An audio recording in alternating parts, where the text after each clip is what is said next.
s1mple's departure from Team Liquid is shocking when you consider this is a team that was almost in the final of the last major and made it as far as any North American team has ever made it at a major, and the fact that they were 2 rounds, or at least 1 round on each of the 2 maps that they lost on, from making the final, essentially makes that the best accomplishment at a major of a North American team. So you consider that sort of potential, what they just accomplished there. It seems crazy that you'd let the best player in the team leave, or you'd kick him, or whatever the circumstances are. But that's where we are. So the storyline goes that s1mple said he misses his family in Ukraine, and he missed them, and so Team Liquid let him go back there for a little while there was a break between tournaments, and they decided to go to DreamHack Malmö beforehand. Didn't work out very well, they didn't get out of groups, so they let him go back to Ukraine. And initially the concept is he's going to go back, he's going to meet his family again, he's going to enjoy time there, then he's going to come back refreshed, and they're going to go back hard at it again. Except then we get the news that he's just left entirely. He's not going to be in the team anymore. And that wasn't entirely just his choice. Now, it wasn't as much as he wanted to live in Europe. He wanted to stay with his family. So it's going to be very hard to accommodate something like that. But even aside from that, the team, most of the players in Team Liquid's starting lineup of CSGO did not want s1mple in their team. Now, here's something which I believe has been said some places around the industry. I can't remember if it was said in an interview by Team Liquid, but before the major, a number of the players in the team wanted to kick s1mple out of the team after the major anyway. The fact that they then did exceptionally well, buoyed everyone up, and they got really excited, and wow, and they were thinking, oh, this works, and he's a different person. Yeah, because the success got to them. They got drunk on the wine of success. But after the event, when they're having problems, especially after what happened at DreamHack Malmö, then they're like, no, let's get rid of this guy again. So actually, the success that happened at the major never would have happened if some of these players had gotten their way and had him kicked beforehand.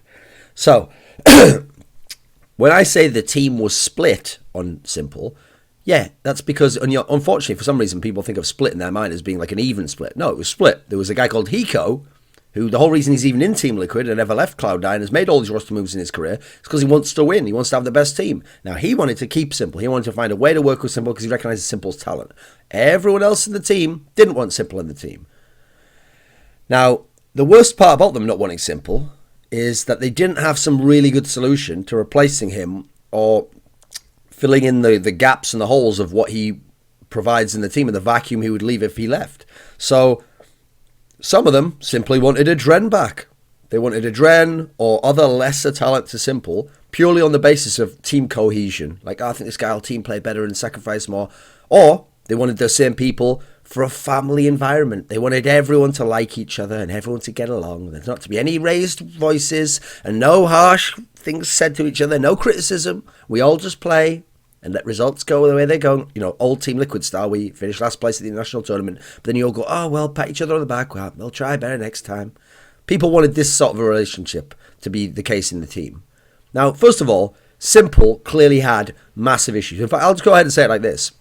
I think s1mple has the most issues in the teams he plays for of any skilled Counter-Strike Global Offensive player I have ever heard of at the professional level.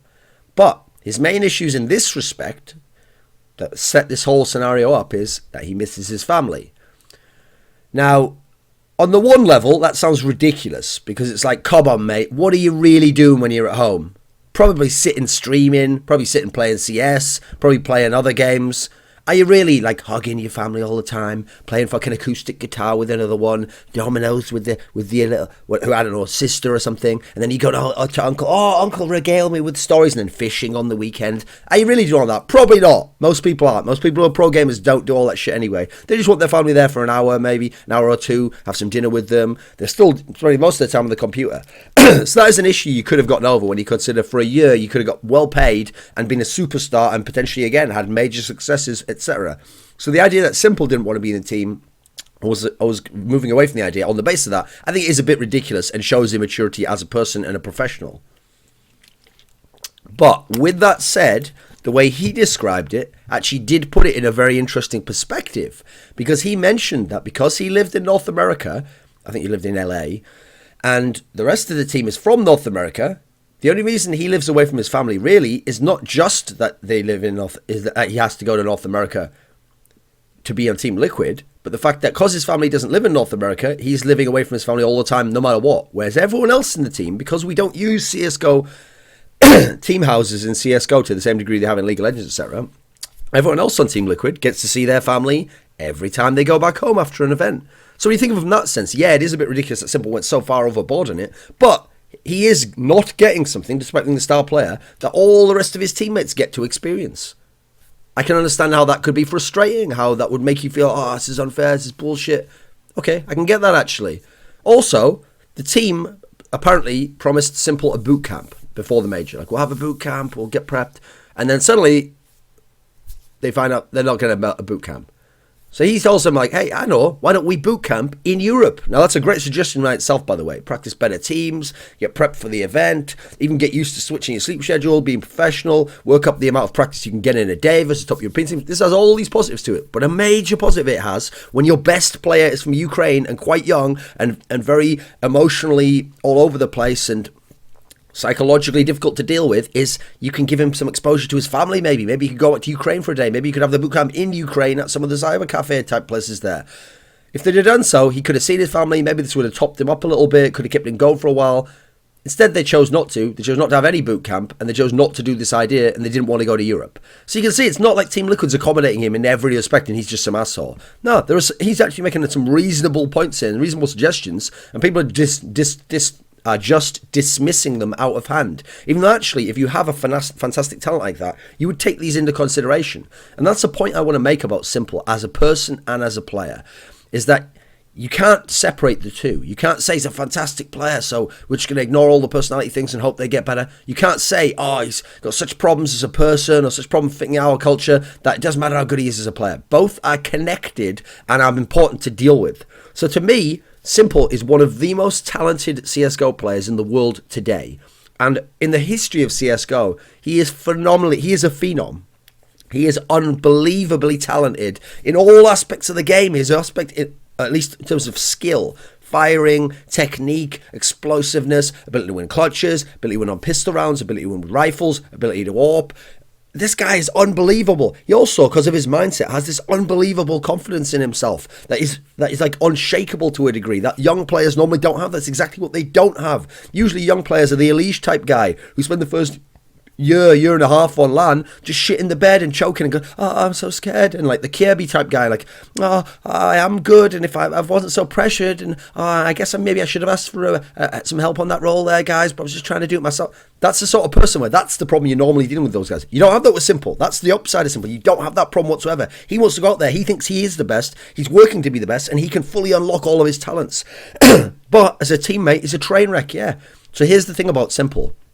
To me, s1mple is a CSGO analog of a basketball player from the 80s and 90s called Dennis Rodman. And the key thing about a Dennis Rodman type player, and I'll get to who Dennis Rodman is in a minute, is that you can't just make the same rules for everyone of professionalism, how you're going to behave, how I'm going to treat that player, what I expect from them. You can't make all those same rules for everyone and apply them to everyone, and then when the Dennis Rodman type person gets out of line, go, oh, see, you don't fit in our system, get the fuck out. Because if you do so, you won't gain the benefits of having a Dennis Rodman type player. So, the thing about s1mple is, he's extremely talented, but you have to help him manage his emotions, and you have to manage the situation around him to see that certain problems where he would blow up and understand the patterns of what go on there don't happen. So, for example, in these past cases we're talking about where he missed his family in the boot camp, well, look, a few things I can think of immediately is every now and then you tell him, you know what, every 3 months I'm going to send you back home for a week to Ukraine. Or you know what, sometimes when we've got a load of games here and you can't go back, I'm going to fly one of your family out and they're going to come every 2 months and they're going to stay with you for a couple of days. Because I know if I do that, it's going to chill him out a bit. It's going to make that not as big a deal. It's going to make it seem like not as long a distance till he goes properly back to Ukraine. Then I'm going to tell him something like, you know what, when we have boot camps, when we have a major coming up, you know, we're going to do a boot camp in Europe. By the way, it's going to help us anyway. There's a non-altruistic reason to do so. But also, it's going to be great for you. You're going to get to see your family again. See, we're working around we're making a lot of these rules notice to help that guy. That guy's better than the rest of us, and he's fantastically talented. He's the reason we can have the success. So it's worth it. Then you've got to consider, and it's going to help everyone else, by the way, he's not going to be as toxic to the rest of them. Then you've got to consider, you've got to find ways to get him to buy into your system. Now, what I mean by that is, you might even have to tell him straight up, maybe one-on-one, mate, we understand you're the best player. We understand you're the star player in the team. But when you get angry and when you get upset and you get frustrated for whatever reasons, and when you lash out at your teammates like this, unfortunately, it actually kind of like makes your teammates play worse, and therefore you won't win. You're winning less. So never mind like the fact that it's rude or whatever to lash out. No. The problem is we want to find a way to make your success more, and we want to find a way to make the people around you successful. We want to find a way to let them help you. That's what we need to buy into, Simple. If you do these things here, you'll help make your teammate better, which will help you become better. They'll facilitate your greatness. You have to learn how to use your teammates. You can't just demand them to be great and demand them to do this. They can't do these things, mate. They're not you. You have to find a way to use them. You have to find a way to get them on board with you, Simple. So we're going to put a system together, mate. And we're going to have you do these things here, and you can do them all. These are all things that can work for you. But if you do these things here, they're going to buy into your system as well. And they're going to believe in you as a player. And they're going to do things you need. And then we're all going to be really successful. You have to have that sort of a coach who can get to him in that particular way. And then he's going to buy in. And he doesn't have to do all these strict rules, like I said. We're not going to have different rules for him. But the things that he is going to do, the slight tweaks, are going to make the game better for everyone. Then you've got to surround him with the right teammates. So one of the problems is, when you put teammates around a player like Simple, first of all, you have to build around a player like that. You can't just pop him into a team and go, there we go. Because as you've seen in this scenario here, some of these teammates could play around him, but they had this group mentality, spoken or unspoken, that they wanted players who were like getting along, and they didn't want like big alpha male type personalities. So this is a problematic group of people. In League of Legends, a similar thing happened. There was an amazing player called Doublelift, one of the best Western players of all time, very skilled at all times. And this team CLG that he used to play for would constantly surround him with beta male type people. And as a result, those guys would just feel like, I'm getting bullied and I can't stand up to him, and he's just such an overbearing personality and he's making me lose the game because he's criticizing me. Now, it's not that they were wrong. He was to some degree. It's that's a terrible mix of personalities. What you needed was someone like Doublelift all along. You needed like one or two players who were as good as him and play a different key role that he has to kind of like work with to win the game, and can stand up to him, and are in a situation where sometimes they have the respect of him and he knows they're smarter than him. He'll even listen to them, which is what happened in previous times in his career, and has happened in TSM to some degree. So you needed to build the team around him better, and sometimes it's true, by not having him in that team, the team might be able to get better in other ways, not just in the way they think. They'll still need skilled players. So as a result, I feel like one of the things Team Liquid probably should have done also is look for players less on the basis of skill and more if they could work with Simple, if they could hang around with him and they could exist around him, because to me he's the most valuable player in the team.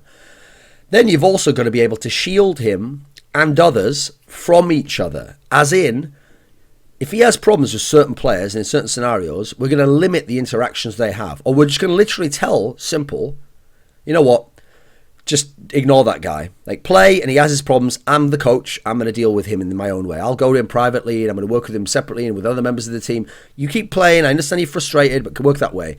Or you go to the other players and you go, listen, I know when he rags on you in this way, or he gets angry with you in this way, or it seems like he won't do what you want in this particular way. It seems very frustrating, and you think, this is unfair. How can he get away with that? And, everyone in the team should respect each other. Just let it go for now. We're working with him. We're working on him. You can see the success we get with him. So even think to yourself, you've got to be able to use him. And if you have to let him do some crazy things sometimes, that's not as big a deal as you're getting more success out of your career. And even if you don't think he acknowledges you, we're going to win him over eventually to understand what you're doing in the team. You've got to have this sort of coaching. The idea is, you don't only coach everyone together. You don't only coach everyone one-on-one.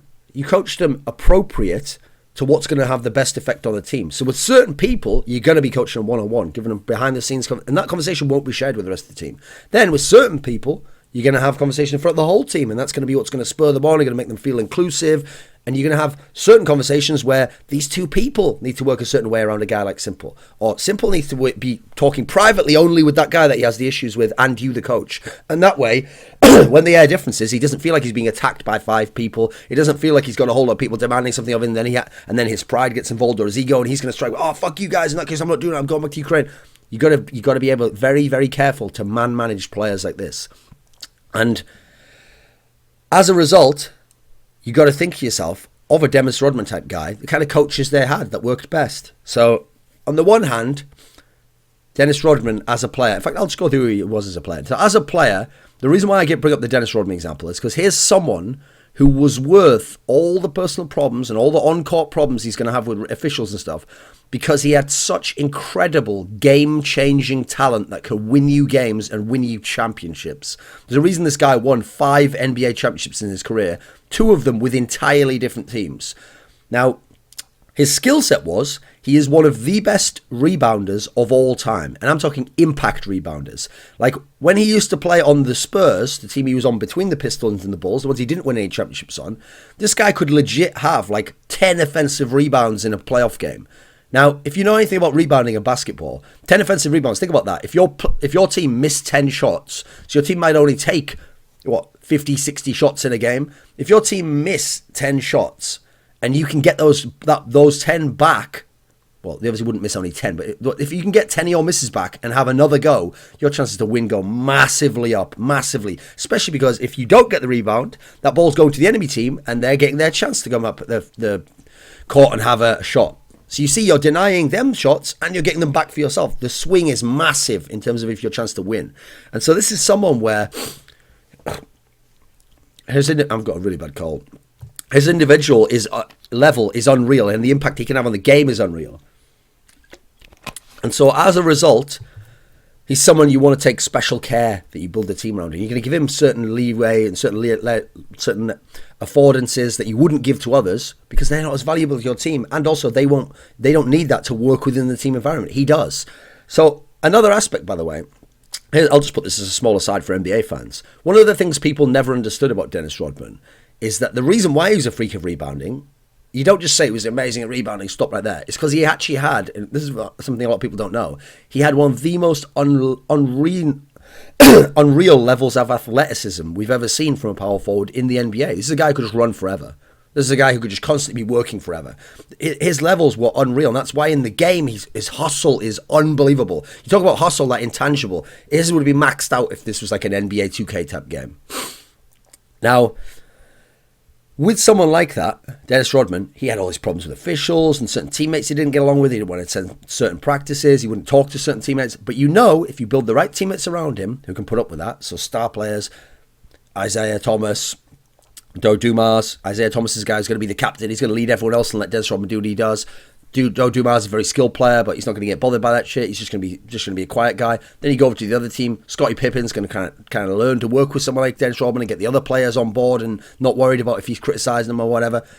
Except it's not really his style. Michael Jordan doesn't give a fuck anyway, but he wants winners on his team, so he wants someone like that on his team, just like Hiko wanted s1mple on his team. Then you look at the coaches. So Chuck Daly's someone where he's going to lead everyone a certain way, and he's so smart and so authoritative. You're not going to argue with him. You're just going to see, well, this works if I do Chuck's way. Then you got Phil Jackson. He's the man management guy. I know how to leave this guy to do things on his own, and I know when to include him in the group. I know how to speak the rest of the group and get them all on the same page, even if it seems like they're on different aspects of it. Collectively, they all understand they're going in the same direction. See the way you have to deal with these people, because in CSGO, s1mple has a transcendent talent just like that. This guy has the talent level of an Olaf Meister, a Guardian, these all-time great players. Yeah, he hadn't managed to unlock it and manifest it as much in the game. You only saw glimpses of it because his teammates didn't work with him. Some of his teammates were worse, but also his teams couldn't build around him to unlock it in the way that Guardian and Olaf Meisters have. Obviously, it's easier for them emotionally, but skill-wise, still very difficult. But you've seen lands, like the Major, where he had this huge impact and had an MVP-level performance. Now, in terms of him leaving Team Liquid, this has huge implications for everyone involved in it. First of all, it makes the future of Team Liquid quite shaky. Now, not entirely. They still have the pieces. They still have the best core lineup in NA, where they should be able to make the best NA lineup. Problem is, best NA lineup right now only really is worth, realistically, like maybe top 8 at a major. Maybe getting some nice upset wins. Maybe winning the odd best of 3 over a lower level top 10 ranked team in the world. That's like the best for NA at the moment right now. So the problem for Team Liquid is they go off that level of what they got to with the semi-final and almost making the final of the major. That's not that for the moment. That's off the menu. That can't happen for the very short term. Also, Kuster, who joined the team, who was complaining he didn't get the AWP and s1mple was taking it. It is now put up or shut up time for Kuster with the AWP. He should get the AWP every game now. He should get AWPing spots every game now. He should get exactly what he wants in the game now. And if he does not succeed to a good level, to a star level, within the next 3 to 5 months, he should be cut from the team and allowed to go somewhere else, and he can do whatever the fuck he wants with the rest of his career. Because he's not going to be as good as s1mple was with the AWP. Now, will he be as good for Team Liquid? Maybe he can fit into the team better. Maybe that's the case. We'll see. But his individual level with the AWP better be good. It doesn't have to be s1mple level, but it better be good and it better fit into the team. Otherwise, we have now learned there's no point having him in the team. And also the excuses that he might make that, s1mple, well, he's not here anymore, mate. It's just you now. Here's the ball. Take your shot. If you miss, get the fuck out the gym. So, Nitro.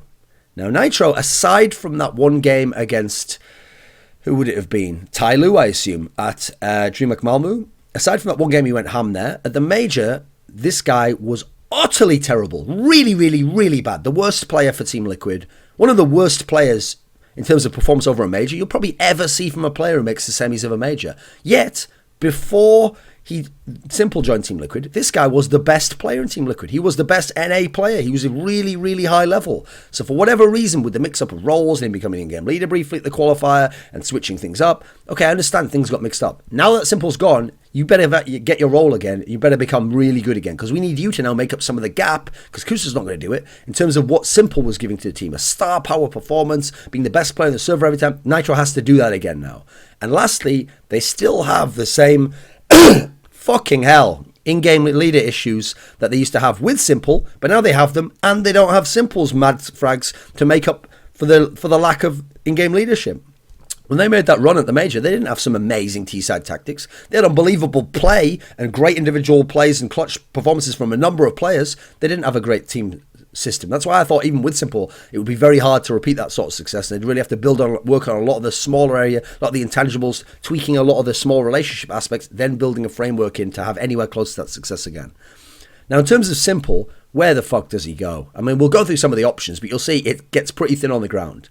So the big names, obviously, filled with Ukrainian players, we'd go, oh, what about Na'Vi? Could he go to Na'Vi? Why the fuck would Na'Vi take a player like s1mple in? Yeah, s1mple's amazing. They've already got an amazing AWP, mate. It's called Guardian. Even if they didn't want Guardian, if Guardian had to leave, or they wanted to replace a different player, okay, who are you going to put in? Flamey? Flamey's a better player with the rifle than s1mple is, and doesn't have any of the issues. Has some issues, which they've worked with. Not as bad, though. Okay, what if they wanted to just put him in like a secondary role? No, he already got seized, and he's fantastic at that. There's no place for a player like s1mple in Na'Vi right now. Now, I think s1mple's amazing. I think you could put him in Na'Vi, and maybe that could put him over the top, but I don't know right now if it's worth the gamble of all the issues with him and all the past issues he's had and the problems he might bring to the team cohesion, because right now I think as in terms of team cohesion and the system they've got, they're the best team in the world in that respect. So I don't think it's worth the gamble, and I definitely don't think they would do it. Then you got to ask, what about flip side? Flipside just lost Bondik, right? Apparently a person who didn't get along with s1mple. Okay, maybe that's an option. Probably not, though, because remember, the Flipside guys, basically Mike Markov, etc., basically borderline BM'd s1mple when he left. And like, haha, yeah, fuck off. Like, we're better without you. That was almost like the gist or the tone of how they said it. Like, you were toxic. You were the bad reason our team had problems. So it seems unlikely he's going to go back there because he thinks their players are shit. And by the way, players like Shara aren't that great. But also, would those players even have him back? At the moment, it seems like that's not the case. So then you got to go to other teams from the region, right? Gambit, Hellraisers. So Gambit, now, he has played with some of these players before. The ones, obviously, that were over in Hellraisers when they were the core. Problem is, Mo is the primary AWPer. So is he going to go and take the primary AWP from Mo, the best player in the team? If he does that, it's going to ruin the team. If he doesn't do that, and he goes to the team as a rifler, okay, I could see that working. Or secondary AWPer, I could see that working. Big problem here is, since he was in and out of Hellraisers, do those players really want him in the team? Not entirely sure. Also, they seem to have a good core group of people. Do they want to risk it with s1mple? Not sure. I think that is a possibility, though, Gambit. I think it would even maybe be a good attempt for him, because it's a team that has potential and is going places. Hellraisers. Now, obviously, he was in Hellraisers before. Not many of the players left from that. Problem is, he did play in the Hellraisers that was Oscar in the team. And to me, if I didn't know anything about the personality issues, I'd go, great, this is ideal. s1mple and Oscar, two incredible players. Put them on the map, they'll frag everyone. We'll be having a great time. Problem is, s1mple fucking hates Oscar. Thinks he's shit, thinks he only gets exit frags, and has a really deluded opinion on him as a player. So, unfortunately, s1mple is also better than Oscar. So, right now, that's not going to work. There's always massive personality conflict there. What about Mouse Sports? They've got Nico in there who's stuck in hell, right? And Nex has the occasional big game, doesn't quite have the confidence. Okay, I think skill-wise it could work, But I think the last thing some of those mouse sports guys, and probably even Nico wants, is someone like s1mple coming in, raging even more, causing even more problems. So unfortunately, I don't think that's an option. I don't think they would make the move. What about FaZe? Now, FaZe would work in as much as I think that doesn't even seem like a team to me. It just seems fake as fuck. It just seems like a boy band where they pick out big names, pay them mad salaries, and then they all just appear for like episode 1 of our show. This LAN. Oh, will we make it? Oh, we had a nice fragging game here. Oh, we lost anyway. Well, buy all the posters, girls. Like, they don't seem like a real team who's going anywhere and has a cohesive team structure. So they could definitely put him in there. It'd be a huge name. People would watch. It'd be exciting. I'd fucking watch. I'd love to see what happened. But what's the point beyond just paying him a lot of money? So maybe that's an option. The last one is one that people often float, which is Virtus Pro. So obviously at some point in time, they're probably going to have to make roster moves. They probably need more firepower, because it probably has to be someone like Pasho Bialy who goes. I mean, Taz isn't playing well, I guess. Would it be Virtus Pro? I mean, they've already had their own issues over the years. I don't think they're going to bring in someone who's so immature in terms of his approach to the team. And also, they're already speaking Polish in the whole team. Are they really going to bring someone in who's fucking speaking Russian and a bit of English? I don't think so. So unfortunately, I don't see that happening. And especially people like Neo. I don't think they want to play with someone like s1mple, to be honest.